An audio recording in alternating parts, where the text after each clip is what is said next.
ಮಧ್ಯಾಹ್ನದ ವೇಳೆ ನಮ್ಮ ಖಾನಾಪುರ ತಾಲೂಕಿನಲ್ಲಿ ಗೋಂಜಿ ಹೋಬಳಿ ಕೊಂಗ್ಳ ಗ್ರಾಮದಲ್ಲಿ ಒಂದು ಘಟನೆ ನಮ್ಮ ಗಮನಕ್ಕೆ ಬಂತು.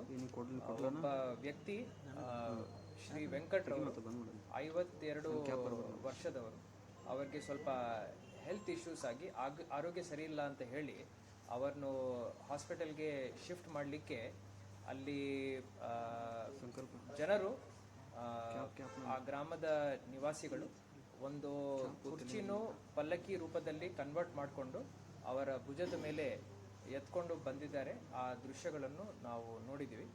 ಇದು ತಮ್ಮೆಲ್ಲರಿಗೆ ಗೊತ್ತಿರುವ ಹಾಗೆ ಭೀಮ್ಗಢ ಅರಣ್ಯದ ಒಳಗಡೆ ಇರೋ ನಿವಾಸಿಗಳಿಗೆ ಈ ಥರ ತೊಂದರೆಗಳು ಆಗ್ತಾ ಇರ್ತವೆ. ಹಿಂದಿನ ವರ್ಷವೂ ಒಂದೆರಡು ಗ್ರಾಮಗಳಲ್ಲಿ ಈ ಥರ ಸುದ್ದಿಗಳು ನಮ್ಮ ಗಮನಕ್ಕೆ ಬಂದಿದ್ದಾವೆ. ಸರ್ಕಾರ ಮಟ್ಟದಿಂದ ನಾವು ಅಲ್ಲಿ ಕಾಡು ಒಳಗಡೆ ವ್ಯವಸ್ಥೆ ಮಾಡಲಿಕ್ಕೆ ಆಗ್ತಾ ಇಲ್ಲ ಅಂದರೆ ಅವರನ್ನು ನಾವು ಪುನರ್ವಸತಿ ಸೌಲಭ್ಯಗಳನ್ನು ಕಲ್ಪಿಸೋದಕ್ಕೆ ಕ್ರಮವನ್ನು ವಹಿಸ್ತಾ ಇದ್ದೀವಿ.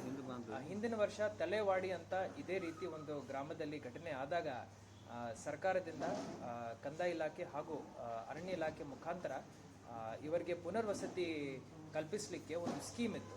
ಆ ಸ್ಕೀಮ್ ಅಡಿಯಲ್ಲಿ ಸರಿಸುಮಾರು 30 ಕುಟುಂಬಗಳಿಗೆ ಒಟ್ಟು ಸೇರಿ 140 ಜನರನ್ನು ಆ ಕಾಡು ಒಳಗಡೆಯಿಂದ ನಾವು ಹೊರಗಡೆಗೆ ತಗೊಂಡು ಬರಲಿಕ್ಕೆ ಸಾಧ್ಯವಾಗಿದೆ.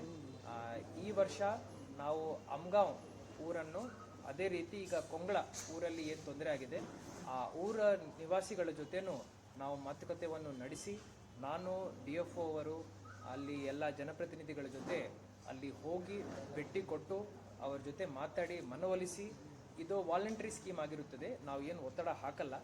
ಸೊ ಫಾರೆಸ್ಟರ್ ತಮಗೆ ಲಾಸ್ ಬಗ್ಗೆ, ಕಾನೂನು ಬಗ್ಗೆ ಗೊತ್ತಿದೆ. ಬಹಳ ಅಲ್ಲಿ ಸೌಲಭ್ಯ ಕೊಡೋದು ಸರ್ಕಾರಕ್ಕೂ ಬಹಳ ಕಷ್ಟವಾಗುತ್ತದೆ. ಸೊ ಅವರು ಹೊರಗಡೆ ಜನ ವಸತಿ ಪ್ರದೇಶಗಳಿಗೆ ಅವರು ಬಂದಿದ್ದಾರೆ ಅಂದರೆ ಅದು ಬಹಳ ಸೂಕ್ತ ಅಂತ ಹೇಳಿ ಅವರಿಗೆ ಮನವೊಲಿಸಿ ಅವರನ್ನು ಈ ಸ್ಕೀಮ್ ಅಡಿಯಲ್ಲಿ ತಗೊಂಡು ಬರಲಿಕ್ಕೆ ನಾವು ಪ್ರಯಾಸ ಪಡ್ತೀವಂತ ತಮ್ಮೆಲ್ಲರ ಮುಖಾಂತರ ನಾನು ತಮ್ಮ ಪ್ರೇಕ್ಷಕರಿಗೆ ಹೇಳಲಿಕ್ಕೆ ಬಯಸುತ್ತೇನೆ.